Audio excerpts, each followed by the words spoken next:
উপস্থিত হাজেরাল মজলিসের সম্মানিত সভাপতি এবং খেলাফায়ে রাশেদিন, দূর দূরান্ত থেকে ছুটে আসা আশেকান জাকেরান তরিকপন্থী ভাই ও বোনেরা, কচি কাঁচা মাসুম বাচ্চা পর্দা আলের মা ও বোনেরা, আসসালামু আলাইকুম ওয়া রাহমাতুল্লাহি ওয়া বারাকাতুহু।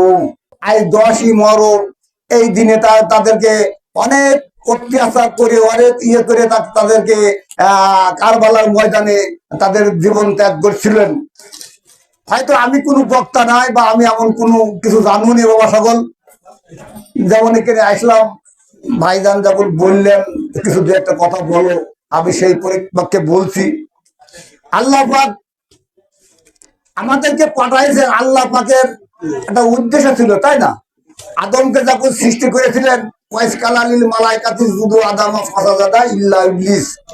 আদমকে যখন তৈরি করে যখন আল্লাহ পাক বললেন, হে আদম ফেরেশতারা তোমরা আমার আদমকে সিজদা করো, ইবলিস ব্যতীত সবাই তাকে সিজদা করলো, এক ইবলিস সিজদা করলো না।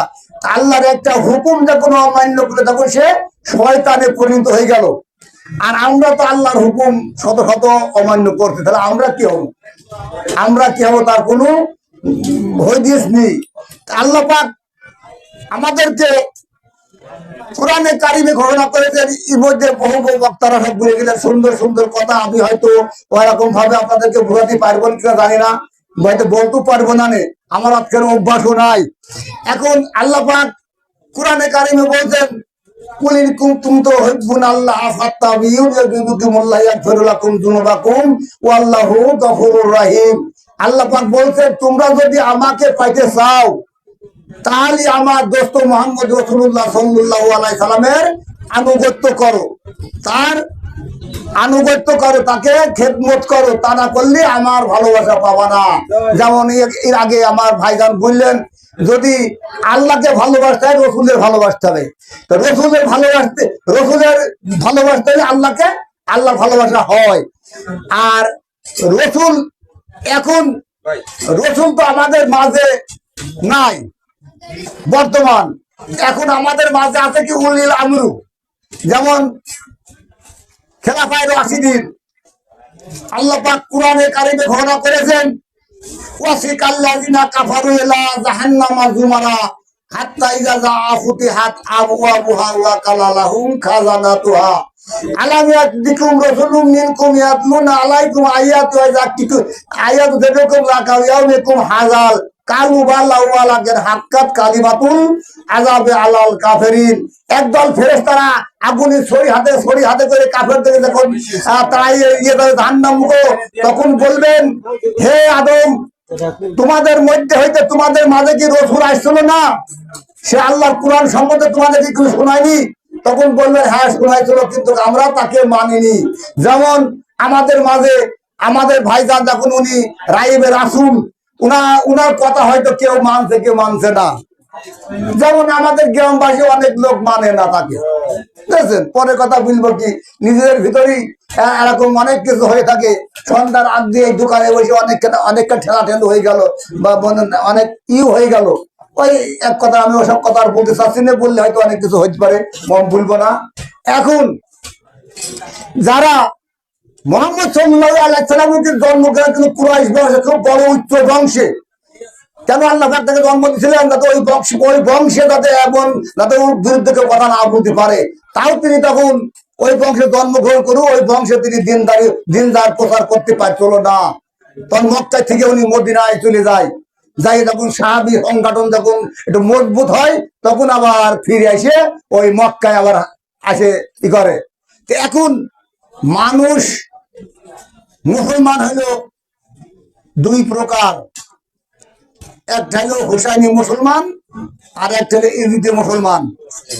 ইজিদি মুসলমান আহলে বায়াত তারা মানে না, নবীর বংশ ধ্বংস করলো, কিন্তু তারা মুসলমান, ইজিদি মুসলমান। তারা বুব্বা ছিল, তাকে গায়ে মাথায় ছিল পাগড়ি টুপি বা এরকম জিনিস ছিল, তারা কিন্তু নবীর বংশ ধ্বংস করলো, নবীর বংশ ধ্বংস করলো কারণে একটাই, তারা আহলে বায়াত মানবে না, ওই তোমার রসুলের পায়ে সেজদা করবে না। এই জন্য দেখছি এদের থাকে তো আমাদেরকে ঘাট ধরে সেজদা করাবে, বুঝেছেন? এই জন্য ওদের কি করে ধ্বংস করা যায়, তখন এক তখন তাকে দাওয়াত করলো, করে আসেন আমরা আপনার বায়াত গ্রহণ করবো, বাদ গ্রহণ করে আপনার স্বীকৃত দেবো, আপনাকে সম্বোধন করব, এই বলে তাকে দাওয়াত দিয়ে নিয়ে আসার পরে পরিপক্ক পরিকল্পনা করে মোহাম্মদ হোসেনকে তখন হত্যা করার পরিকল্পনা নিলেন। এমন ভাবে সে হয়তো আমি অত আপনাদেরকে বুঝি পারবো না বা বোঝাতে পারবো না।